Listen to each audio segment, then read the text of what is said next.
Boneka gadis kecil itu jatuh dari lantai 5. Gadis itu menjadi sedih dan mulai naik ke pagar balkon. Bagaimana mungkin orang tuanya bisa begitu ceroboh? Dia hampir saja jatuh ketika tiba-tiba telepon berdering. Gadis itu berlari masuk ke rumah, tetapi teleponnya sudah terputus. Lalu dia merasa lapar. Gadis kecil yang polos itu membuka kulkas dan tanpa sengaja mengurung dirinya sendiri di dalamnya. Sekarang dia terjebak di dalam. Dia mulai berteriak keras dan mencoba membuka pintu. Botol-botol yang ada di atas kulkas mulai bergoyang. Setelah beberapa saat, pintunya terbuka dengan tiba-tiba dan botol-botol itu jatuh dan pecah, tapi ibunya tidak menyadari apapun. Dia pingsan dan tertidur pulas. Gadis itu pergi ke ibunya dan mencoba membangunkannya. Dia sangat lapar, tapi ibunya masih tertidur lelap. Gadis itu memeluk ibunya dan mulai menangis, mengguncang tubuhnya. Saat itu sebuah wadah kaca jatuh dari tangan ibunya. Ibunya telah meninggal dunia, tapi gadis kecil itu masih terlalu polos untuk mengerti. Karena lapar, dia mengambil sepotong roti, menekan tombol, memasukkannya ke oven dan menyalakannya. Tapi setelah lama, oven itu tidak terbuka dan rotinya hangus. Lalu dia menyalakan kompor gas dan mencoba memanaskan rotinya, tetapi rotinya menjadi terlalu panas dan terbakar lagi.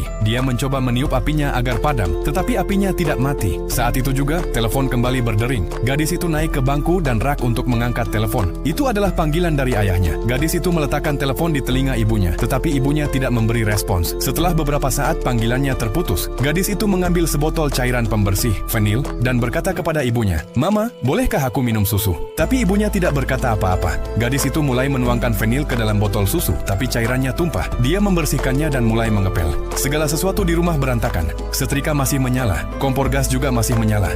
Gadis itu pergi ke ibunya dan menangis keras. Dia sangat lapar. Sebelum bunuh diri, ibunya menulis beberapa kalimat di kaca, hanya tentang pertengkaran kecil. Kemudian ayahnya menelepon lagi. Gadis itu memberitahu bahwa ibunya sudah tidur sejak lama. Ayahnya merasa ada yang tidak beres. Dia mencoba memperingatkan gadis itu, tetapi baterai ponsel sudah habis. Karena lapar, gadis itu mengambil sebuah piring dan memungut beberapa pil yang tergeletak di lantai, mengira itu permen, lalu memakannya. Setelah itu dia tertidur. Setelah waktu yang lama, ayahnya tiba di rumah. Saat itu ruangan sudah penuh dengan asap. Dalam asap itu dia melihat putrinya duduk di bawah tempat tidur, sedang bermain dengan balok bangunan.